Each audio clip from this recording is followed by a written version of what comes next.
Hi friends, and whoever is watching. I wanted to talk about dysphoria when detransitioning. A lot of us transition as a way to treat dysphoria, and in my case, transitioning seemed to make it worse. I feel like when you accept your trans and go down that path, you just fall further and further into it. And I see it with trans people who they look really good and they pass and they still have dysphoria somehow, and it makes you think, hang on, like, have they not fully transitioned? But I feel like dysphoria will always be there. It is for me, it's just quieter now. I've learned to sort of accept myself, try not to care about my identity or how I look that much. But I guess for me it's kind of easy because of how much that medication messed me up. It stopped being an option for me. I had no other choice but to stop. I also never made being trans really part of my identity. I never asked friends to call me certain pronouns or anything like that. But I feel like for a lot of people who are trans or in those trans spaces, they might be scared of being ostracized for detransitioning. I don't really have much advice for these types of people, but for anyone detransitioning, you have to take things slow. You have to really kind of look within, try and figure out why you transitioned in the first place. For me, I never really figured that out, but I know that internalized homophobia was probably a big part of it. Even though I'm not gay, I'm bisexual, but still.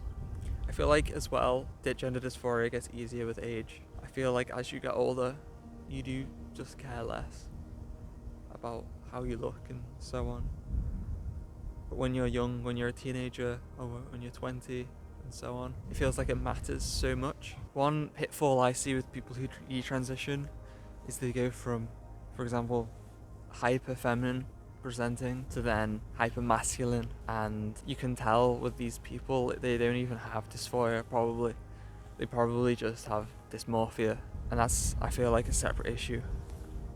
If you want to detransition, and it depends what trans is to you, if you want to not take hormones but you still want to be feminine, there are ways of going about that. Obviously hormones make being feminine a lot easier, but it's not always about being easy. For me, I used to be quite masculine, and then when I transitioned, kind of went into this hyper feminine phase. And for me personally, I just tried to aim for like a level of androgyny, but I don't really care. But for me personally, I'm on this journey of just trying to be the best version of myself as I can without taking any drugs or medicine, because I feel like that stuff is unnecessary and dangerous, and I want to live a natural, beautiful life.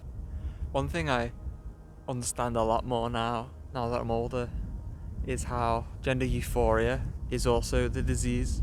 Traditionally, you transition because of dysphoria, and you try and get into the state of daily euphoria. And I feel like feeding this euphoria monster is what really makes things worse. And once I understood how euphoria was in fact the problem and not the dysphoria, that definitely made things a lot easier for me. Everyone, I feel like, is insecure about something. Insecure about how they look, insecure about their hair or their face or their eyes or their body, and I feel like this gender dysphoria can latch onto these insecurities. But euphoria, however, is definitely a bizarre creature.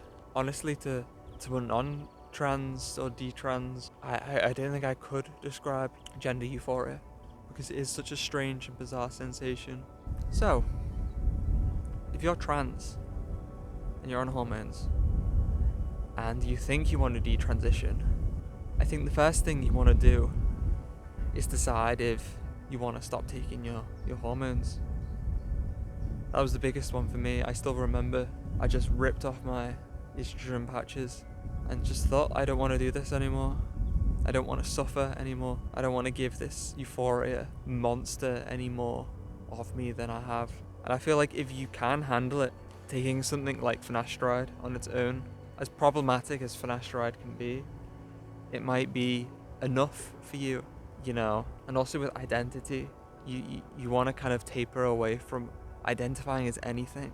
If someone wants to she or he or whatever, you just let them. Well, anyway, thanks for listening to this ramble, I guess. I am no guru, I do not have all the answers, but I have the experience of going through it myself. I have the experience of things getting easier mentally, and it does get better if you let it, you know. So yeah, thank you, and I'll see you in the next video.